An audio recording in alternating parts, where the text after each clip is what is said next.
The show is a smash hit. I met you when you were filming the pilot to this show up in Vancouver. Right. I remember that very, very clearly. There's a bar in Vancouver, which is in the ground floor of a hotel, and celebrities usually stay at this hotel. So there's a lot of celebrities in the bar, and actually I don't frequent it very often anymore, but I was there when you were shooting up there. And we were sitting at a table with David, my co-star, and who you knew from before. And we're having a decent conversation, and there was a couple of drinks.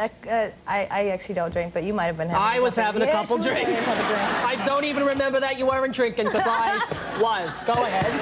And there was a table of a few women, like 3 or 4 women, sitting near us. And they were from Ohio or Texas or someplace, and they were having their own conversation. But they kept on looking over at our table and looking at you and whispering and then looking at you. And we're in mid-conversation at one point, and one of them taps you on the shoulder and says, "Were you on Jeopardy?"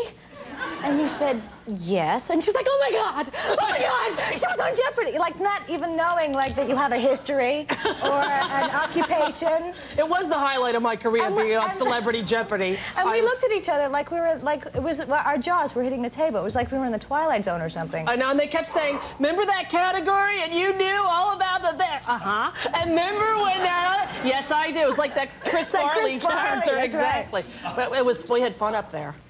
Did you? I had Did you fun have a lot up of fun? there, It's a beautiful city. It was. It really is. It rains a lot. It does. You're still shooting up there? We are indeed. In Vancouver. In Vancouver. Yeah. How's your little daughter?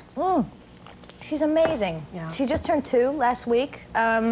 She's doing really, really well. She's talking a lot. She's bossing everybody around. Is she on the set with you? Every day. I saw Parker running around. He's but you know, here there are no freaky, scary things like on your set. There's like all kinds of freaky, scary, weird things. True. You know, she's pretty good about that. In general, she's really good with the freaky, scary stuff. You know, she can be walking on set, and you know, somebody 6 feet tall will walk up to her with prosthetic makeup and blood oozing out of their brains and an eyeball down here, and she'll kind of look at them. She'll be a little cautious, and she'll just say, "Owie." A gross understatement, but you know, she's on the right track. But she's very, you know, I was actually going to bring you a decomposed hand that she walks around with. She holds one end of it, like the stump end of it, and she like shakes people's hands with decomposed hands. I'm not sure how proud of that I am. I know. Well, what I'm afraid of is that like years from now, she's going to have all these memories of all these gruesome things happening and think they actually happened in her life. Exactly. She's going to be telling a therapist in 25 years, "My mother used to put fake eyeballs and gooing blood on me and laugh." You know?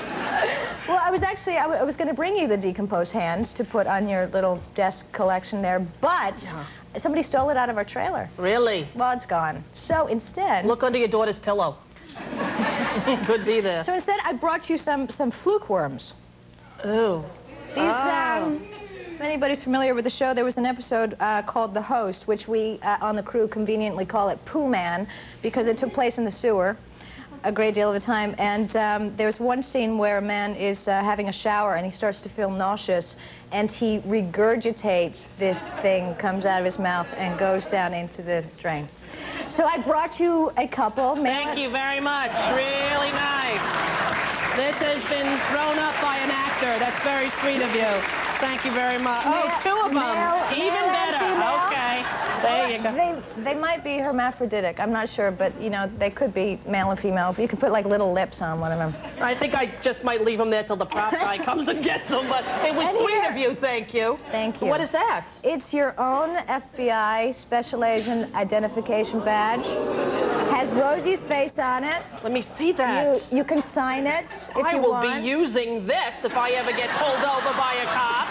Yeah, that's right, I am a talk show host, but I'm just doing that for the government. I really work for you people. I'll be doing that. To get you off, I've got this little note that I have to mention. From our property master. Yes. He wrote, "Rosie, you're the funniest, sexiest, and coolest talk show host in television history." Woo! I love him, Ken. I love you. The X-Files is on 9 o'clock on Fox on Friday nights, but it's moving, right? Moving to Sunday nights on October 27th. On October 27th, goes to Sunday nights. The Truth is Out There, the official guide to the X-Files. Pick up the book, too. Gillian, thank you so much for being here. Thank you. We'll be right back.